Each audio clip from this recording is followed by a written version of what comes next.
I have a lot to talk about, so forgive me for using my notes today. Months ago, when we learned that our city could expect a pretty significant allocation of funding from President Biden's American Rescue Plan, like my colleagues on the City Council, I was excited about what could be a once-in-a-generation opportunity that it presents for our community. This financial boost to Salt Lake City represents not just an opportunity for citywide recovery as we still bear through the pandemic, but also a chance to make an investment that can create lasting, equitable, and generational change for Salt Lakers. A chance to do what I talked about in my State of the City this year, to come back better and stronger than we were before the pandemic. Salt Lake City is set to receive about $85 million through the plan. That'll be divided into 2 installments, the second of which won't arrive until next year.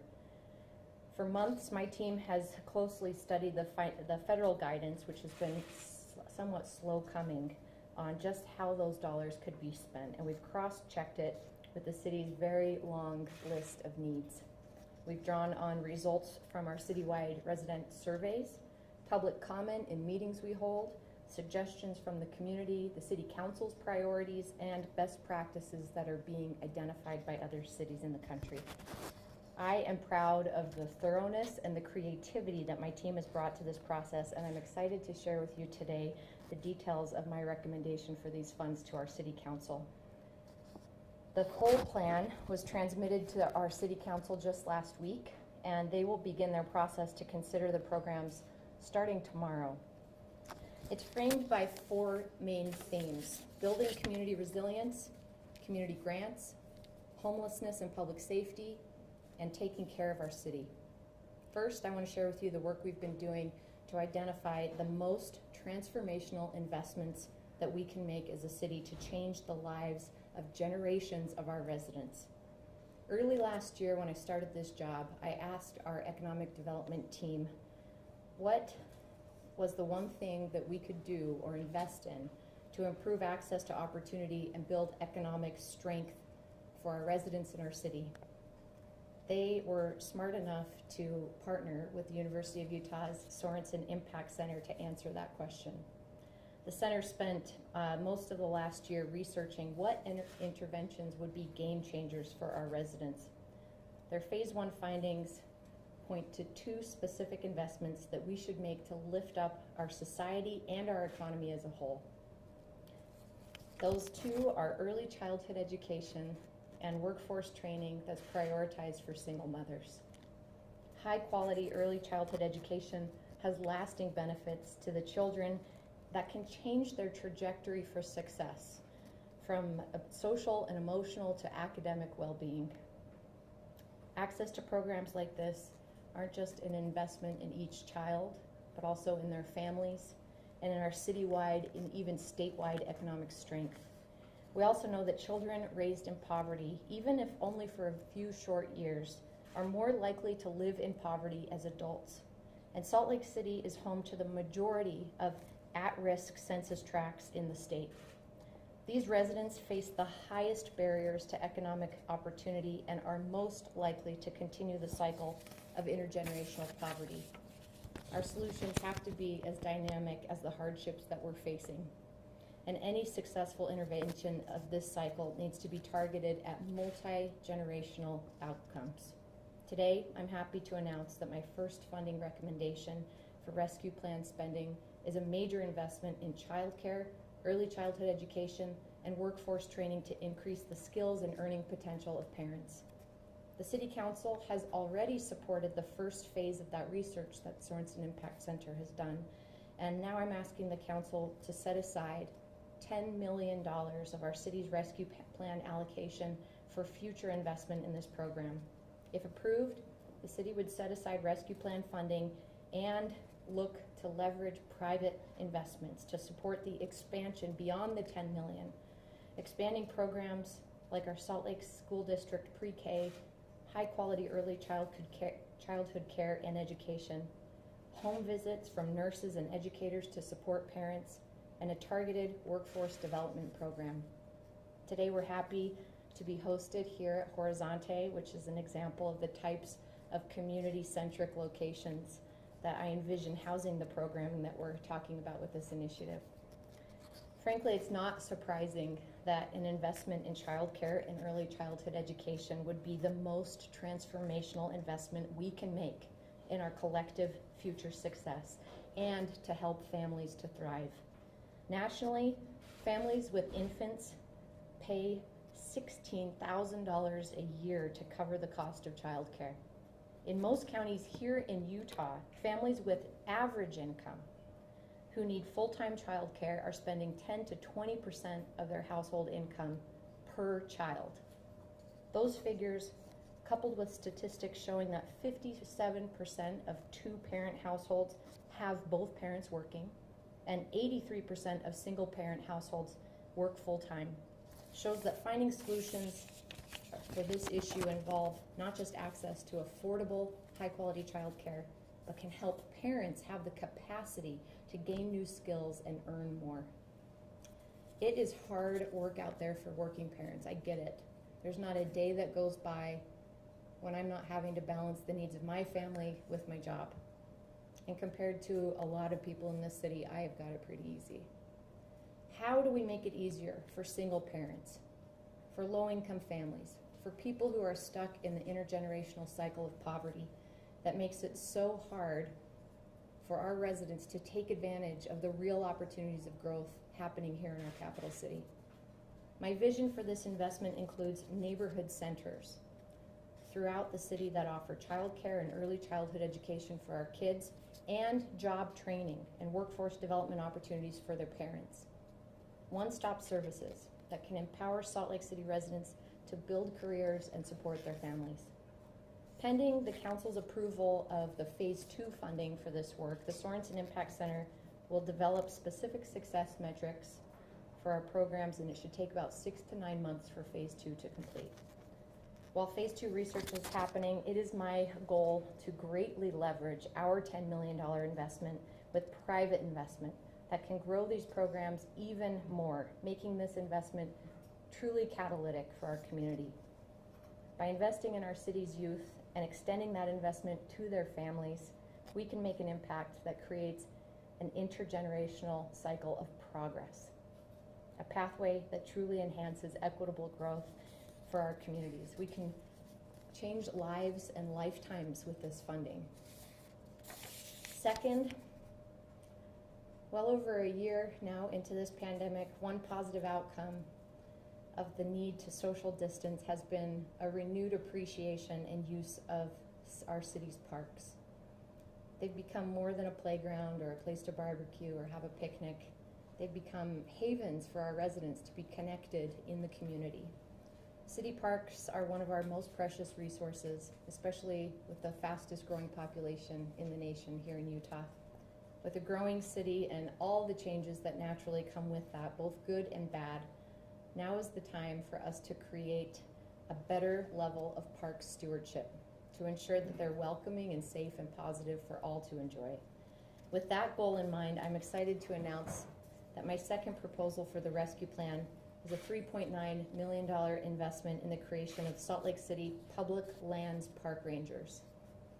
From City Park in Denver to Central Park in New York City, Griffith Park in Los Angeles, all great cities across this nation rely on park rangers to foster a welcoming place for residents. And they watch over that precious public open space that we share. We are eager and we're ready for this work to begin in Salt Lake City. Under the umbrella of our city's Public Lands Department, I'm proposing the initial hiring of 16 park rangers who will steward Liberty Park, Pioneer Park, Jordan Park and the Jordan River Parkway, and Fairmont Park. Our rangers will be resources to park visitors. They'll have information on park history, area wildlife, and natural resources. They can help with directions, park rules, and public events. And perhaps most importantly, rangers will play an important role in helping address a very real concern that I know our city's residents have had for a long time, which is safety in our city's parks. I know that rising crime in our parks has concerned all of us. Every person in our city should feel safe spending time in our parks, and these rangers will play an integral role in creating an atmosphere of safety and reliability. Each ranger will be equipped to resolve the safety concerns of park rangers. They'll also be trained in first aid and have a direct line to our police and fire departments for urgent issues. Having the friendly face of a ranger in our city parks is a logical next step in the way our city works to create safe and engaging community spaces for our residents and our visitors, and I'm excited for the potential of this program to transform the way we use those spaces. Third, there is no question that COVID-19 has and continues to have some monumental impacts on our people and businesses throughout the country and right here in our capital city. Through these continuing hardships, some of our best ideas and most creative solutions have come from the community itself. Our residents and our business owners have their finger on the pulse of the community needs, from Tip Your Server program to the Open Streets Initiative, Raise Up SLC. Our community-based organizations and community members have been so critical in helping us identify who and how we can help as a city. As we continue to look for ways to mitigate the negative impacts on the long-term health and the well-being of our residents and our economy, community involvement is a crucial component, which is why I'm proud to propose a $4 million community grant pool. If funded, we'll split this $4 million between our Community and Neighborhoods Department, which we call CAN, and the Economic Development Department for grant funding that focuses on nonprofit support and business assistance, respectively. These two departments will open up requests for proposals, or RFPs, this fall that will look for community-based organizations that can demonstrate an ability to address a COVID-related issue ranging from legal services to eviction assistance to access to healthcare, as well as grants and support for small, local, and art or artisan-based businesses. By putting a portion of our rescue plan funding directly into the hands of the people and organizations that need it the most, we are working to ensure that as recovery from the pandemic takes place, it's equitable, and that those who have felt the greatest burdens of the pandemic can build back without systemic barriers as an additional factor in their way to success. Fourth is access to housing and housing affordability that has always been essential factors in the safety and stability of our city's residents. But through the pandemic, we've seen that availability and affordability shrink even more, widening the gap for equitable access to these fundamental needs of housing. While work on the city's very first gentrification mitigation plan will help us to balance the growth and preservation of our diverse community fabric and ensure housing choice and equity for all residents, there is a complementary path forward that's toward affordable home ownership and community building that we are ready for our city to invest in now. I'm proposing $4 million toward a new city endeavor, the West Side Community Land Initiative. It's an urban land fund that will help residents build a new financial foundation through access to affordable housing and home ownership. Our city's RDA will lead this initiative with the express purpose of creating accessible, sustainable, affordable housing and helping community members build wealth and community stability and prosperity. Through this initiative, the RDA will acquire property and land with the goal of holding it in perpetuity in order to keep housing affordable over the long term. Revenue generation from the RDA property ownership would be reinvested into the fund and go directly back to the community. And perhaps most exciting, we'll create a shared equity home ownership program, giving residents an affordable way to get into home ownership and allow them to retain their portion of the home's appreciation should they sell, creating a stepping stone to financial independence. The initiative will look to utilize affordable housing set-aside funds, some of those from the Inland Port affordable housing set-asides, and expand its scope of work beyond the RDA's 25-year project area. This is in perpetuity. Research that was released just last Wednesday by the University of Utah Kempsey Gardner Policy Institute underscores the acute need for innovative housing solutions like these. In 2021, our state's median priced home was $460,000. That prices out over half of the state's population from home ownership. With limited resources to finance higher housing prices and a narrowing of affordable rental stock, putting a roof over your head really has never been harder.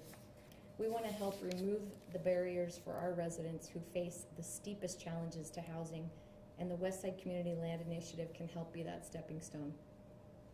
Fifth, I'm prioritizing more funding around homelessness. Our city has stepped up time and again. We've provided resources and emergency shelter needs, and while we continue to push for sister jurisdictions and other levels of government to do the same, we're also committed to seeking creative solutions here in our city, as we always have. In September 2020, we launched the Community Commitment Program. That was through our Homeless Engagement and Response Team, HEART, and they've prioritized outreach to individuals experiencing homelessness while also emphasizing the need to keep public spaces clean, safe, and accessible to all. After a year of the Community Commitment Program work, there are fewer large encampments throughout our city, but projections estimate that in 2021, the city will receive around 6,000 calls for help. These are through our city-sourced app, asking for help with smaller encampments. That's triple the number of reports that we've had in years past. While the Community Commitment Program began as a weeks-long endeavor of outreach and cleanup with fewer large encampments today, we know that there's an evolving need for frequency and speed in responding to smaller camps. To that end, I will propose to the City Council a $2.9 million fund toward the creation of the Community Commitment Program Rapid Intervention Team. That will work to effectively and rapidly respond with outreach and with intervention to offer resources to those in need and to help our public spaces remain clean, safe, and accessible to all. We also know that with winter fast approaching, there's a need for additional space in the county-wide shelter system to provide people with opportunity of a safe, warm place to sleep at night. I'm proposing that the City Council set aside approximately $1 million of the city's rescue plan funding for emergency winter shelter anywhere in Salt Lake County to be used to assist the eventual shelter operator with operational costs or fund other expenses like public safety or neighborhood mitigation. Utah's homelessness crisis is at a critical point. Our city has and we will continue to do our part, but in order to make real progress, we need the willing formation of partnerships. We need both countywide and statewide partners to work collectively on its solutions. Finally, we want to continue to be in a strong position to care for the day-to-day needs of our city's residents. And that means ensuring that our city's financial foundation is secure and that we're fully staffed and we're fully functioning with the resources and services our residents need. Also, that our employees are paid a living wage to do this work. That's why a significant portion of our rescue plan funding is pledged toward employee compensation and revenue losses that we have experienced and we will continue to experience due to COVID impacts. Our residents, our businesses, and our visitors need to be able to count on our city government to meet their needs, and our people are the most important part of doing that. I know we've covered a lot of ground today, and I think it's exciting to have these kind of opportunities, but there are proposals in here that have the potential to transform generations in our city, tangible investments. And I'll recap the proposal. There's 6 of them. $10 million for childcare, early childhood education, and workforce training centers. $3.9 million toward the creation of a public lands park ranger program. $4 million for a community grant pool. $4 million toward the creation of the Westside Community Land Initiative. $2.9 million for our Community Commitment Program Rapid Response Team, and $1 million for emergency winter shelter operations anywhere in Salt Lake County, and about $55 million, which is the revenue replacement and employee compensation for our city's financial foundation. The proposals are both fiscally sound and incredible opportunities for catalytic change in our city. Change for good, change that will benefit the lives of Salt Lakers for generations to come.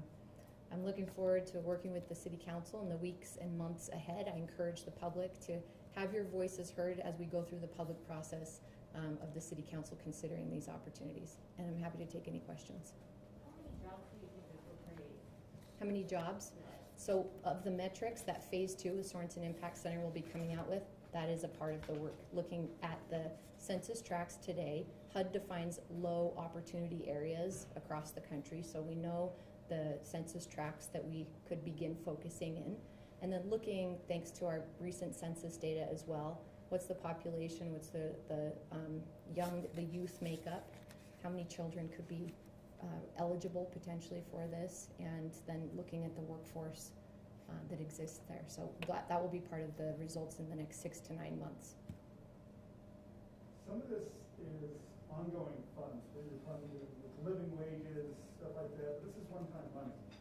So how do you balance using the stimulus money for wages or ongoing items? Yeah, you mean with the portion that's about the city's financial foundation with our own wages? Yes. So we are looking at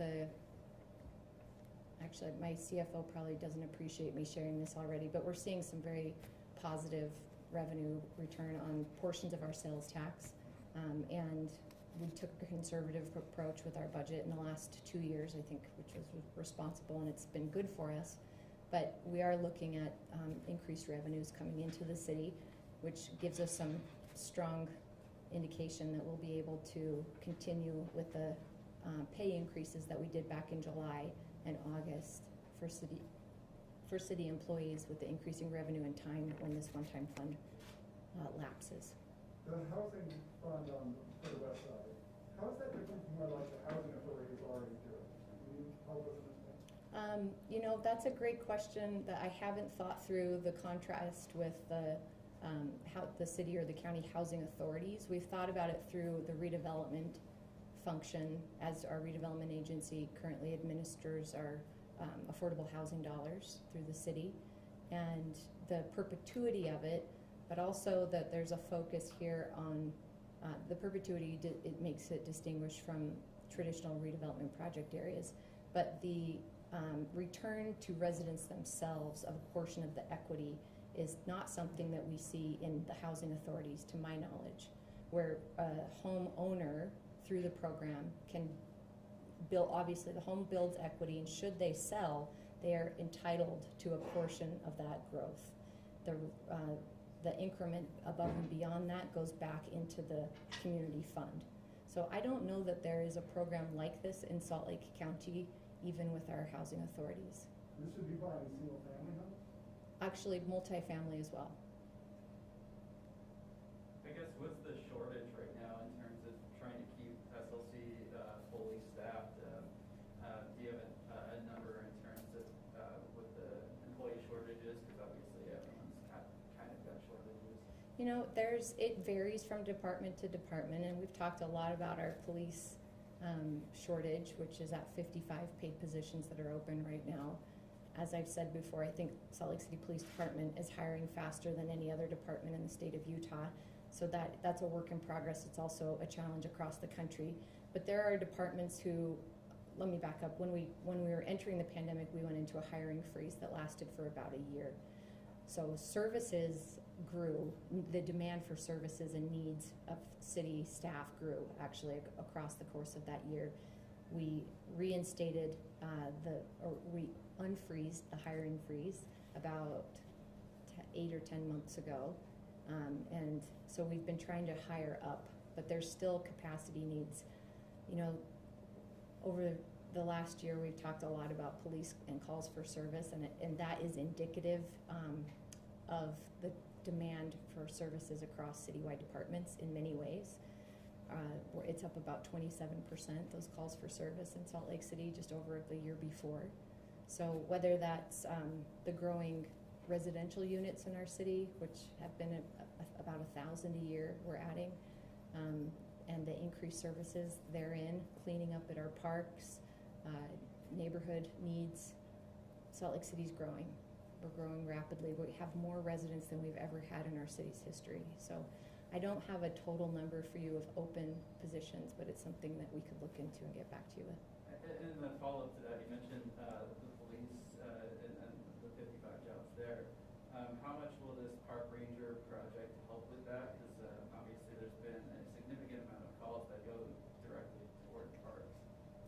Right, and all we can do is look at how the creation of park ranger programs in other cities outside of the state of Utah have been helpful in calls for service with first responders.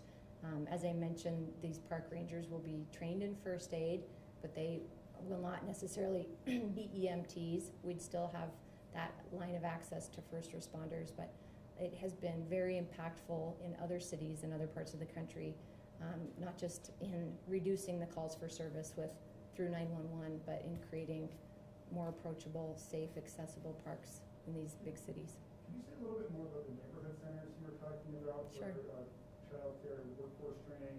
Are these repurposing established buildings and, you know, Keep going, that's a good idea. kind of what are you thinking of these and how they would actually work? Well, it's too soon for me to get into too much detail, but I know as a parent with 3 kids ranging in ages across 10 years that how far you have to take your kid to childcare impacts your day-to-day life, your quality of life, and in many ways the character of your own neighborhood. So if you're able to have childcare and workforce training centers that are located in the neighborhoods that need them, you're minimizing the transportation costs, you're helping create a sense of security and education focused in the neighborhoods. And I would love to see an integration of other services to that one-stop services point I mentioned around even food access and other family needs that could be rendered through these centers. What the buildings are, let's get creative. There are buildings in our neighborhoods, in our historic neighborhoods that could be repurposed, and part of the leveraging of the $10 million I'm asking the council to set aside while phase 2 research happens would absolutely include ways to leverage these dollars through infrastructure that could come to the conversation through private investment or philanthropic. Mayor, would these services be free to families or reduce costs? Because that's a big part of the issue, right? The cost of daycare. Right, it absolutely is. And the financial structure is part of the phase 2 research with Sorensen, but we look at places like this Head Start classroom, Salt Lake City School District's pre-K. There are sliding scale opportunities, but absolutely no fee opportunities as well. That's our goal. And how much we can leverage from the community to build that 10 million that I'm asking for it will clearly determine how many students and families we can serve, and then what their level of participation, if any, needs to be. So there's a lever there, how many and how much. And when do you hope to have this in place? My goal is to have the leveraged funds in the next year, and this 6 to 9 months pending council approval of the phase 2 piece of the funding lines up with about 1 year there. Could you go back, I guess, to the park ranger program? And I guess what would be the responsibilities of the rangers then? Yeah, well, as I mentioned, they'd be informational. If you were there, for example, there's a lot of people who go to Liberty Park to birdwatch, and they could have anything on natural resources and wildlife in the area to be able to talk to you about the water flow, the ponds, the wildlife in there, but also if you're a visitor to the park and you wanted to know how old that place is or what used to be there, that Hogle Zoo was in Liberty Park a long time ago. Park rules, making sure the events that are happening there also have the eyes on the park and assistance as well, and then helping connect people who are in need with either resources or being able to call on our first responders if there's a criminal issue happening. I think they're pretty wide-ranging duties, but really trying to create a persistent, positive, helpful presence in our city's most utilized parks. I asked for horses, but they said we can't have those yet. Anything else? All right, thank you everyone for coming out. Thank you.